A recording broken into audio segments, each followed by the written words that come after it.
Hey guys, this is Emerald Fire. Welcome back to a new episode of the Calculator Project.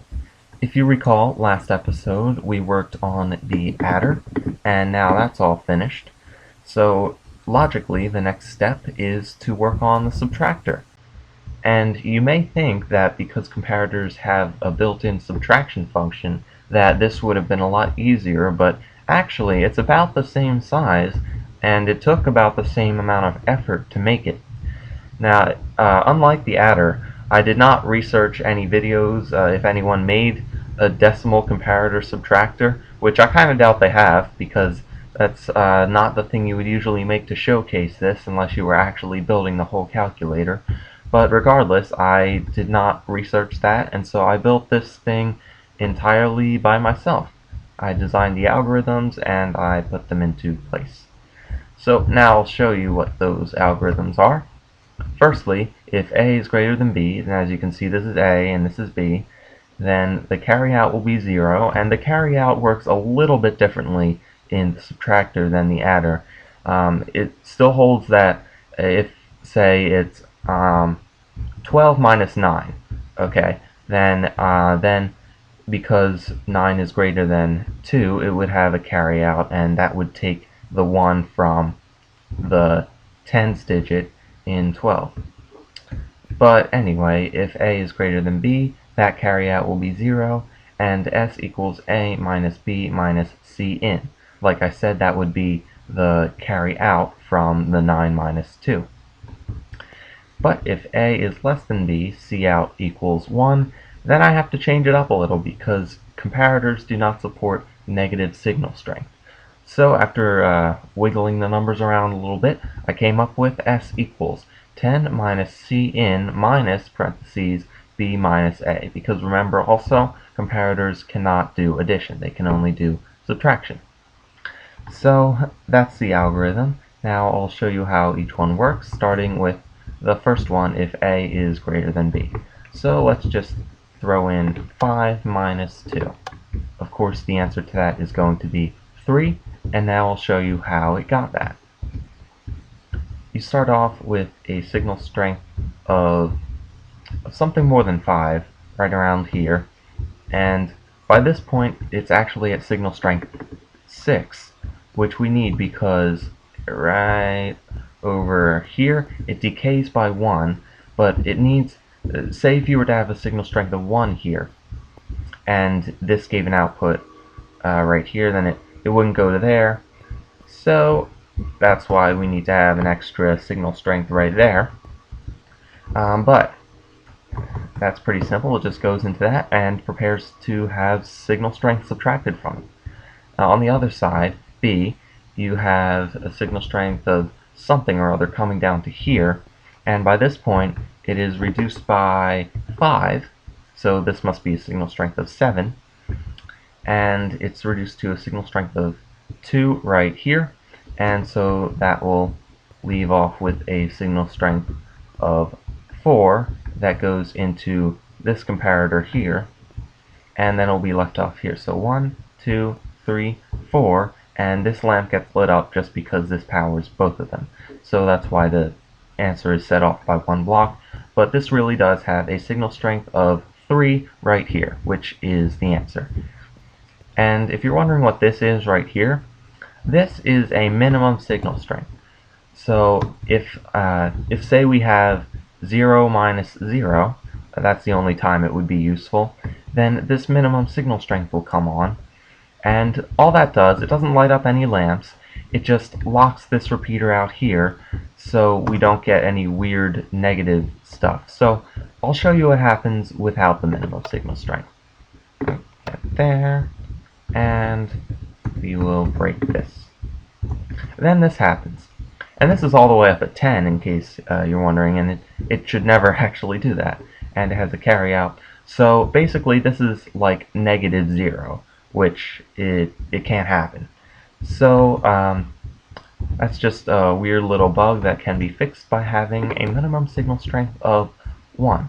So, let me show you what that's really representing. Because this right here is the signal strength of 1. What it's really expecting is another signal strength right here for 0. So that's actually like 0. And that would fix it right there. But because it's not a very good idea to have a light on to represent 0, then we'll just have a minimum signal strength. And that works out well, because when B is on and it needs to cancel it out, it will actually turn off this comparator, and if A is on and needs to cancel it out, it'll just go through and increase the signal strength. So it's all good, good, good. Next, I'll show you the upper algorithm, which is if B is greater than A, or if A is less than B. Then C out equals 1, which means it has to borrow a tens digit from the tens digit. It has to borrow 1 from the tens digit. And the formula is S equals 10 minus C in minus parentheses B minus A. I already showed you that, but I'll explain what's happening here. So this comes up here and is reduced to the correct signal strength. So in here we have reducing it by 4. So if this is 9, it will be 15, 14, 13. That'll reduce it to its correct 9 signal strength. And this over here, it does a little detour up these stairs, and by that time its signal strength is reduced to what it should be as well. So let me throw an example on here. We'll do 4 minus 8. Okay. You know what, before I show you that, let me explain to you something. Now normally 4 minus 8 would be negative 4, but in this case it's actually 6. What this is supposed to do is if there is another thing to borrow 1 from, then it wouldn't be a 4 in this solution, it would be a 6, because if you have 14 minus 8, that's an answer of 6, but this one thing doesn't know whether there is another digit in whatever adder is laid next to it. I do have a system in mind, and it's a really simple design to account for negative numbers, but I decided not to do that this episode, and we can work on that next episode. For now, I'll just present the subtractor in its standard form. So you have this right here, and then let me explain how it comes to that. So first of all, you have B minus A right here, so that's 8 minus 4 equals 4. And while normally you would just add a negative sign onto that for the reasons I explained, I'm actually subtracting it from 10. So you subtract that, and then you get your result down here, which, if there's nothing on the bottom level to cancel out the comparator, is continued through this block and to the output right here. So that will get a signal strength of 6 because 10 minus 4 is 6. And what this does here, it receives a carry-in. So this dot right here will always have a signal strength of 1 or 0, and it will have a signal strength of 1 if it needs to borrow 1 from the tens digit. And that will tile, let me show you this sign. It says C out lines up with comparators on other side as C in strength equals 1. And I don't need that parentheses there, but whatever.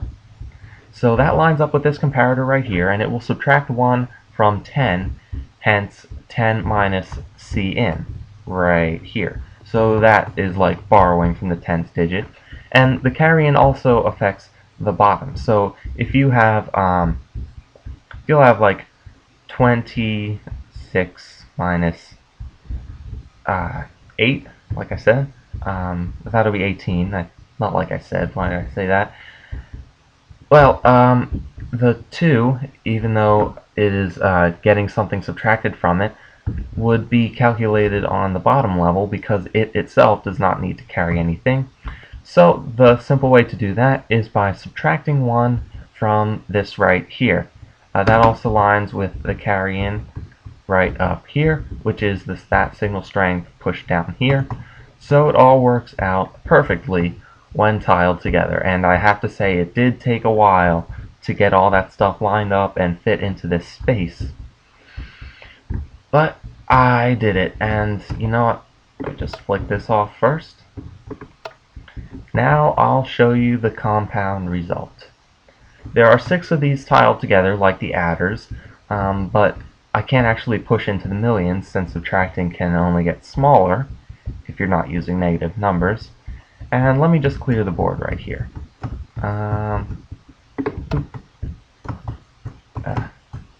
Okay.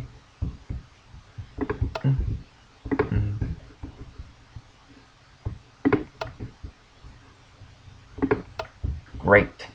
So here we all have it, and it's a board full of zeros. Now, something with subtraction that's different from the adder. Remember I said that the adder will take a set amount of ticks to complete the whole thing no matter how many digits there are, because the carry cannot affect the next number. However, in subtraction, the carryout can affect the next number. So, for example, if you have 106 minus 9, then you would get 6 minus 9, and there would be a carryout, and then you would have 0 minus 1, which would force another carryout. So it could ripple across and take a few more ticks for every time a carryout needs to be carried across. I didn't actually calculate the tick speed of this subtractor, but it should be, with the ripple effect, it should not be too much more. And the tick, it seems like the tick count should be about the same as the adder. Let me just do a quick count. So let's see, we have 1, 2, 3, 4. Okay, so actually that right there is faster than the adder, but if you have a carryout, that's going to take an extra 1, 2, 3 ticks, so that's 7. So that is slower than the adder, and it would ripple across. Let's see here. 1, 2, 3, 4, 5. Yeah, it would take 5 additional ticks for each thing to ripple across. So that's not great, but it's not terrible either, and I think it's going to work out just fine. But without further ado, allow me to give a demonstration.